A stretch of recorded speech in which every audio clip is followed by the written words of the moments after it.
그러면 저는 일본이 지진이 나는 나라에서 핵발전을 한 것도 참 의아했는데 아마 외국에서는 그럴 거예요. 어떻게 분단 국가에서 저런 걸 할 수가 있을까? 다른 나라도 아니고. 북한이 땀만 먹어보세요. 우리나라 원자로 공격해보세요. 그리고 원자로 발전소를 직접 공격할 필요도 없어요. 뭐를 공격하면 되겠어요? 나 이것도 가르쳐주는 거 아니야? 테러하라고? 바닷물 취수구에 있는 펌프만 박살내도요. 냉각수 공급 못해요. 비상전원 모터만 꺼도 그것만 손상시켜도 문제 생겨요. 그러니까 이런 나라에서 이렇게 많은 원전을 많이 가지고 있는 건 정말 문제가 심각한 거죠. 그런데도 매일 우리는 눈만 뜨면 이런 선전을 들어요. 경제를 살리는 에너지 원자력, 환경을 지키는 에너지 원자력. 저는 이거 들을 때마다 정말 같은 말을, 저게 도대체 저 말이 무슨 말일까? 어떻게 방사능 물질을 그렇게 많이 뿜어내는데 환경을 살려요? 이때 환경은 CO2밖에 없어요. 환경이 CO2로만 구성되는 건 아니죠. 녹색 성장의 힘, 원자력. 이 말은 녹색 성장이라는 개념도 참 잘못된 거구나라는 걸 역설적으로 보여주는 거죠. 그런데 이거는 이제 한수원 건데요. 이런 또 홍보를 열심히 하는 기구가 뭐냐면 원자력 문화재단이라고 있어요. 다른 어떤 에너지원도 문화재단이 없어요. 원자력만 문화재단이 있어요. 근데 그 문화재단의 운영비를 누가 내는지 아세요? 여러분이 내고 있어요. 대국민 홍보를 하기 위해서 만든 기구거든요. 여러분들이 전력요금 중에서 그 3.71%를 더 내요. 자기가 원래 내야 되는 전력요금의 3.71%를. 그걸로 뭘 만드냐면 전력산업 기반 기금을 조성을 해요. 그 기금의 일부로 대국민 홍보비를 내고 있어요. 그래서 여러분들이 내는 돈으로 이런 선전을 매일 듣고 있는 거예요. 그러니까 이건 다른 에너지원은 이런 문화재단이 없는데 원자력만 있으니까 어떻게 되겠어요? 게임이 안 되죠. 딴 거는 아무도 선전을 안 하는데 이거는 매일 눈만 뜨면 선전을 하니까 사람들이 그러니까 계속 이걸 지지하는 거예요. 그 다음에 이게 지금 사랑해결료 저장 같은 경우에도요. 2016년에 지금 포화가 된다고 얘기하면서도 준비가 전혀 안 돼 있어요. 그래서 도대체 뭘 믿고 저러나 그랬더니 결국은 뭐냐면 사용해결료 재처리 방법으로 가겠다는 거거든요. 지금 그래서 건식 처리라 그래서 파이로 프로세싱이라는 방법을 하겠다 그러는데 세계에서 이걸 해본 나라가 없어요. 성공할지 안 할지도 모르고요. 그러니까 원자력 핵공학자들만 좋은 일 시키죠. 그 사람들 계속 일감이 있어야 되니까. 그 다음에 더욱 문제는요. 다른 나라는 이 원자력을 하게 되면서 지하 실증 실험실을 만들어요. 예를 들어 이게 뭐냐면 땅 깊숙이 몇십 킬로미터를 파고 들어가서 왜냐면 거기다가 이제 저장을 하거든요. 근데 거기에는 뭐가 중요해요? 습도가 얼마인지, 지하수가 있는지 없는지, 지반이 안정한지 이런 걸 실험을 해야 돼요. 그래서 이런 지하 실증실을 가지고 있는데 우리나라는 없어요. 이렇게 원전 대국이. 말이 안 되죠. 다른 나라는 다 그걸 하는데 그리고 이 사용해결료에 관련된 처분 기술 연구에는 원자력 R&D에 3% 정도밖에 투입이 안 되고 있어요. 그러면서 그 나머지 97%를 어디에다 투입하느냐? 차세대 원자로 기술. 그러니까 발전 기술 개발에 계속 투입하고 있어요. 그래서 원자력 발전소, 핵발전소를 뭐라 부르냐면 화장실 없는 맨션이라 그러거든요. 맨션에 화장실이 없으면 아무리 그 맨션이 좋다 한들 그게 기능할 수 있겠어요? 근데 계속해서 사용해결료는 나올 수밖에 없는데 그거 처분하는 거에는 전혀 관심을 갖지 않고 어떻게 하면 발전을 더 잘할 건가 이것만 지금 고민하고 있다는 거죠. 지금 이거는 이제 얼마나 이 원자력 발전, 핵발전에 돈을 많이 투입하고 있느냐 이걸 보여주는데 뒤에 보시면 알겠지만 8,187억 원 정도를 한 해 R&D로 지금 쓰고 있어요. 이거는 신재생 에너지라고 아까 우리는 좀 이상한 용어를 쓴다 그랬는데 그 전체에 투입하는 돈의 2배 정도가 돼요. 그러니까 재생가능 에너지 열심히 하겠다 그러지만 사실 더 열심히 하는 건 원자력이죠. 2배 이상의 돈을 투입한다는 거예요. 그 다음에 위험이 그래서 이번 후쿠시마 사고에서는 아까 해결료 문제라든지 다양한 문제 얘기했지만 이제까지 주로 얘기되지 않았던 위험, 사고에 대해서 다시 한번 생각해 보게 되는데 우리나라도 이제 역사적인 지진을 고려해서 진도 이렇게 봐서 6.5 정도가 되도록 했다 그러는데 6.5 정도 갖고 안 될 수 있다는 얘기예요. 정부는 뭐라고 얘기하냐면 우리나라는 일본하고 다르다. 일본은 예전에 러시아 있을 때 우리는 러시아하고 다르다 그랬어요. 근데 사고가 일어났죠. 근데 지금 정부는 우리는 일본하고 다르다고 얘기해요. 그 근거는 우리나라는 지진이 잘 안 일어나 이렇게 얘기를 해요. 근데 우리나라가 지진이 일본만큼 빈번하게는 안 일어나요. 그런다고 해서 지진 안정국은 아니에요.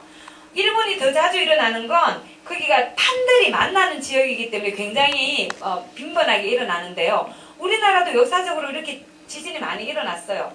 1760년인가 그때는 지금으로 따지면 6.5 정도의 진도, 6.5 정도의 사건이 일어났대요. 그리고 중국에서도 지진이, 중국도 판 가장자리 아니고 판 내부에 있거든요. 근데 스촨이라든지 탕산 이런 데서 지진이 진도 7, 8 되는 그런 지진이 일어났어요. 그러니까 내부에 있다고 해서 안전하다는 건 사실이 아닐 수 있다는 거예요. 그래서 이게 6.5 정도도 너무 불안하다. 7로 올려야 된다. 그러니까 뭐라 그러냐면 7로 올리면 5천억이 더 들어요. 한 기마다. 근데 이미 세워놨던 거는 더 손 쓸 수도 없어요. 그리고 78년부터 우리가 진도가 6.5였는지도 지금 명확하지 않아요. 그 내진 설계를 그렇게 지금처럼 했는지. 지금 이거는 지금 원전 지역으로부터 얼마나 떨어져 있는가를 보여주는데요. 지금 대부분 사고 나면 30km까지는 다 영향이 미치거든요. 고리에서 이 사건이라면 부산 시내는 20km 정도밖에 안 돼요. 30km 안에 다 들죠. 그 다음에 지금 제일 문제가 울산이죠. 울산은 아래는 고리, 위로는 월성이 있어요. 그래서 이걸 원을 돌리게 되면은 10km는 안 들어가지만 20km 안에는 다 들어가요. 오히려 울산은 경주 시내보다 더 가까워요. 이 시설에서. 그래서 이거를 이렇게 돌려봤더니만 30km까지 돌리게 되면 우리나라에 500만 명이 들어가 있어요. 그 안에. 후쿠시마는 그래도 인구라도 좀 덜 살았는데 우리는 지금 인구 밀집 지역에 이게 들어가 있거든요. 그래서 사고가 일어나면 지금 엄청나겠죠. 근데 문제는 뭐냐면 참 우리나라 사람들이 신기하죠. 이거를 이제 원인을 분석하는 게 제 몫일 것 같은데요. 원전에 대한 지지도가 세계에서 가장 높아요. 요새는 가장은 아니고 가장 높은 데가 이제 중국이에요. 근데 지금 보시면 알겠지만 이게 사고 이전에 2010년 7월까지 이제 조사한 거였는데 그 원자력 문화재단이라는 게 있어. 거기서 매달 조사를 해요. 2002년부터 이게 1년에 한 번씩 조사하다가 2008년부터는 매달 조사하는데 88.6% 했어요. 필요하다고 생각하는 사람들이. 안전하다고 생각하는 사람들이 70%가 넘었어요. 근데 이거 보세요. 너무나 이중적이죠. 안전한데 자기 집 옆에는 안 된대요. 여기 답을 안전하지 않다고 대답하고 이게 낮으면 이해가 되는데 합리적인데 안전하다면서 왜 자기 집 옆에는 두지 말래요? 그리고 뭐라 그러냐면 요새는 찬성 반대만 묻지 않아요. 이 사람들이 뭘 물어보냐면 지역발전 투자 규모를 보고 결정하겠다는 답이 있어요. 이 얘기는 안전과 경제적인 이익을 거래를 해봐라는 거죠. 주산을 튕겨봐. 어느 게 더 유리하겠니? 그래서 울며 겨자 먹기로 이제 받아들이는 지역이 이제 생겨나는 거죠. 대표적인 게 경주잖아요. 경주 같은 경우도 제 학생이 이번에 논문을 준비하고 있는데 박사 논문을 조사를 해보니까 그 원전 지역은 크게 유치지역이라고 부르는 건 그 행정구역이에요. 그래서 부산도 유치지역에 들어가죠. 근데 설치지역은 거기에 있지 않은 마을이에요. 그래서 그 예를 들면 경주 같은 경우도 그 월성원전이 들어가 있는 지역은 그 방패장 처분장이 들어가는 게 양북면이거든요. 그래서 양북면은 설치지역이고 경주는 유치지역이 되는 거예요. 근데 양북면 사람들은 다 반대했어요. 근데 경주 사람들은 다 찬성했어요. 양북면 빼고. 그럼 어떻게 되겠어요? 숫자가 잽이 안 되는 거예요. 그래서 과연 이게 수로 밀어붙이는 게 정말 적절한 것인지 그것도 우리가 또 생각해 봐야 돼요. 민주주의의 관점에서는. 근데 사고가 일어나고 난 다음에 동아일보가 다시 조사를 했어요. 그랬더니 사고를 바로 옆에서 봤는데도 원자력이 필요하다는 사람이 70%가 넘어요. 76%. 그런데 안전하냐고 물어봤는데 이제 일본 원전 사고에 대해서 안전하다고 생각하는 사람 5.9밖에 없고요. 대체적으로는 다 안전하지 않다고 생각을 해요.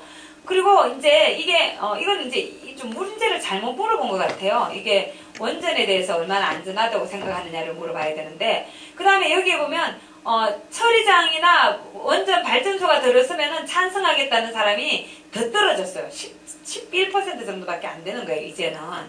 그 다음에 신뢰하지 않는다, 신뢰한다, 거기에서는 신뢰하지 않는다는 게 훨씬 더 많죠. 그런데도 필요하다고 생각을 해요. 그리고 원자력 발전 축소로 인해서 전기요금이 올라가면 어떻게 하겠느냐? 절반 정도의 사람들이 반대하겠대요. 그럼 도대체 누가 자기 집은 싫다는데 누가 생산해서 자기한테 달라는 거예요. 그런데 희망적인 건 뭐냐면 바람직한 에너지원이 뭐냐고 물었을 때는 원자력이 바람직하다고 얘기하는 사람은 5.9밖에 안 됐어요. 대부분의 사람들이 태양광이나 태양열이 가장 바람직하다고 본 거예요. 그래서 제가 생각할 때는 대안을 확실하게 보여주는 것, 그리고 사람들에게 원자력 발전이 정말 뭐가 문제가 있는지 제대로 알리는 것, 그래서 그 안에서 사회적 합의를 만들어내는 게 너무나 중요하지 않을까 그런 생각이 들었어요. 그래서 원자력이 대안이 되려면 이렇게 많이 해결을 해야 돼요. 과연 이게 다 해결이 될 수 있을까? 저도 이거 다 해결돼서 대안되면 좋을 것 같아요. 근데 해결이 안 돼요. 이거 좀 어떠세요? 이 그림? 중국이 앞으로 200기 짓겠다는데요. 이 옆에 이렇게 되는 거예요. 각 지역마다 짓는 걸 따지면. 여러분 이런 세상에서 사시고 싶으세요?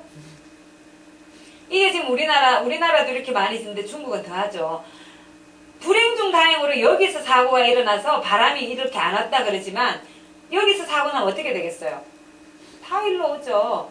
그래서 원래만큼 황사가 반가웠던 시기가 없었대요. 제가 어느 날 택시를 타는데 그날 황사가 심했는데 아저씨가 너무 기분이 좋은 거예요. 그래서 그러면서 아저씨가 뭐라 그랬냐면요. 아유, 황사가 이렇게 반가운 때가 없었어요. 그러더라고요. 그래서 왜요? 그랬더니 아유, 황사가 오는 거 보면 일본에서 바람이 부는 게 아니고